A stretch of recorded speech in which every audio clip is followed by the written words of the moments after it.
What's up everyone, Chris here. Welcome to my YouTube channel. I'm a UK based guitarist and today I want to talk about melodic soloing and how to make your guitar solos a bit more lyrical and more importantly really listenable and catchy. Today we're going to be analysing one of my own guitar solos that I recorded recently. I want to take you guys a little bit behind the scenes in terms of my thought process, what I'm considering when I am improvising, and hopefully just share some tips and advice that you can incorporate into your own playing. Before we listen to the solo, if you haven't already, do consider subscribing to the channel and give the video a thumbs up if you do find it useful. And as always, make sure to ring the bell to get notified when I post new videos. So let's check out the solo and I'll see you guys on the other side.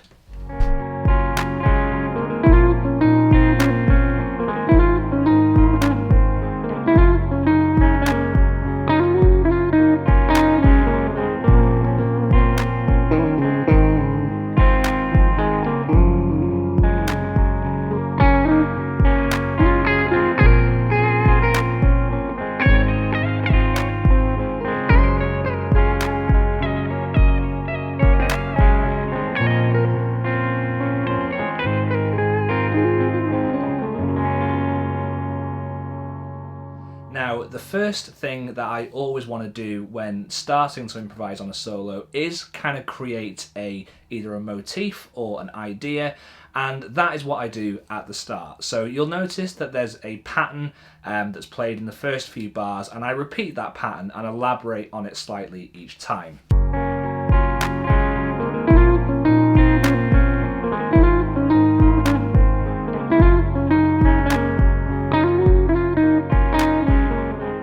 Now when I solo, I want to think lyrically, and what that means is I want to be able to create melody when I play.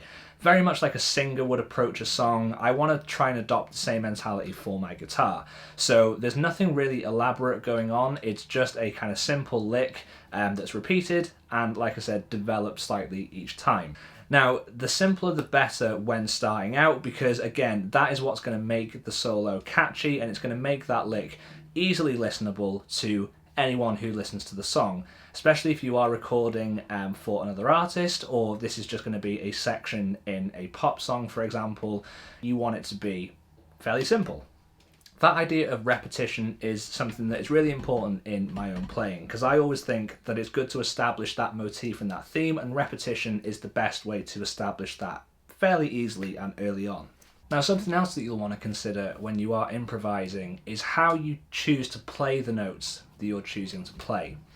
Now, there are loads of different ways to approach playing an actual note on the guitar. You can bend up to a note, you can slide to a note, you can incorporate vibrato. There are loads and loads of different choices that you can make, and it's all subjective. There's no right or wrong answer. But you'll notice in my playing, I don't tend to bend that often. There are certain parts where you will want to bend, like the one at the end of this solo,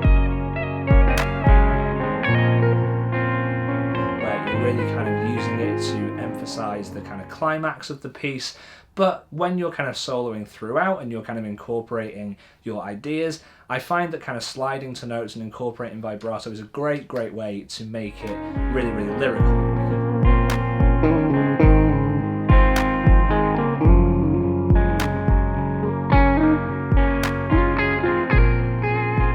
Because at the end of the day, that is how a singer is going to approach it. Quite often when you sing a melody, you're going to kind of slide into the note, and great singers have great vibrato, and that is something that's really important on guitar as well.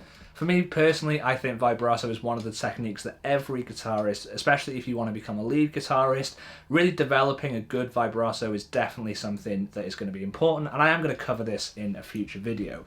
But when you are soloing over any piece of music, just really be a bit more cognizant of that. Think about your decisions, how you're going to approach the notes, and that will go a long way to kind of creating a bit more of a personality and your own personal style when soloing. The final thing I want to touch on is how you emphasize certain notes. We are just going to focus on how we're going to play the individual notes, whether that is going to be playing it with a lot of intensity or whether it's going to be something that's a bit more delicate, a lighter touch, and bringing the dynamics down in the song. Now, the way that I approach this is I'll tend to do a couple of lines that are soft, and then if there's a particular bend or a slide, that's when I'll dig in a little bit harder, because then for that particular phrase, that is going to really make sure that that phrase has some interest and it has a good arc to it. You don't want your playing to sound flat, you want it to sound like it has a lot of rich dynamics in there, and certainly altering between playing lightly and playing with a bit more intensity is a great way to, again, maintain that interest. Phrasing is basically your choice of notes and when you choose to play them. There is a tendency as lead guitarists, because it's so much fun, to just always be playing and just to get it all out there because it's deemed to be impressive, and, you know, as guitarists, we like to kind of showboat a little bit. There's nothing wrong with that. But when you are looking to work with other artists and collaborate, less is more, and that's something that you should incorporate when you're choosing your notes and when to play them. Space is definitely the most important thing, and this goes back to kind of treating guitar solos as a singer would treat singing an actual song. If you treat your guitar solo like a singer would treat singing, then you're only going to have a certain amount of time to play, because it's going to be dictated by how much breath you can hold in your lungs when you sing.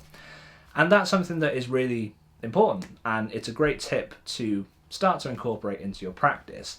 So when you start playing your phrase or the notes or the riff that you want to play, take a deep breath in, and then as you play it, just exhale, and when you naturally run out of breath, that's a natural point to end the phrase. Then you can take your time, sit back, and then just wait for a suitable time to play your next phrase. And again, that's a great way to show that you have some restraint in your playing, that you're being tasteful, and that's something that's really, really important. So make sure to consider that when you're improvising. And there we have it. We will be covering a lot more of these ideas in more detail in future videos, but I just wanted to give you an idea on how I approach things, and leave a comment down below if that's something that you found useful. And if you have any questions or any ideas for future videos that you'd like to see, then leave a comment down below, drop your ideas in there, and let's just start the conversation. As always, thank you so much for watching this video. I will, of course, see you guys in the next one, and if there's anything that you need in the meantime, just give me a shout. Have a good one.